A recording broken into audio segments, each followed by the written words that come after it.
एक पेड़ की टहनी पर बैठा एक तोता मजे से आम खा रहा था। अचानक उसकी नजर नीचे खड़े एक शख्स पर पड़ी जो उसे देखकर जोर जोर से हंस रहा था। तोते ने घबराकर पूछा, तुम कौन हो और मुझ पर क्यों हंस रहे हो? उस शख्स ने जवाब दिया, मैं मौत का फरिश्ता हूं, तुम्हारा वक्त मुकम्मल हो चुका है और मैं तुम्हें लेने आया हूं। ये सुनते ही तोता खौफजदा हो गया और अपनी जान बचाने के लिए फौरन वहां से उड़ गया।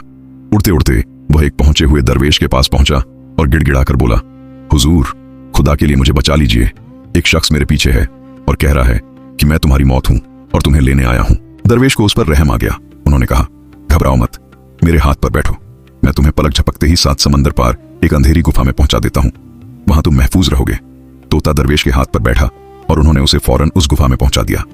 गुफा में पहुंचकर तोता बेहद खुश हुआ और कहने लगा, अब वह मौत का फरिश्ता मेरा क्या बिगाड़ पाएगा, मैं तो उससे हजारों मील दूर आ चुका हूं। कुछ देर बाद दरवेश ने देखा कि वही शख्स उनकी तरफ आ रहा है। जब वह करीब आया तो दरवेश ने पूछा, तुम उस मासूम परिंदे को डरा क्यों रहे थे? उस शख्स ने जवाब दिया, हुजूर, मैं उसे डरा नहीं रहा था, बल्कि मैं तो हैरत में था। इस तोते की मौत का वक्त बिल्कुल करीब था और इसकी मौत इसी वक्त 7 समंदर पार एक गुफा में एक बिल्ली के जरिए होनी तय थी।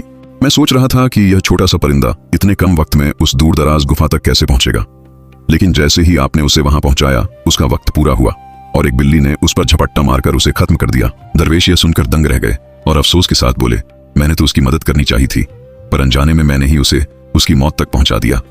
वह शख्स मुस्कुराकर बोला, जब मौत का वक्त आता है तो कोई तदबीर या मदद काम नहीं आती।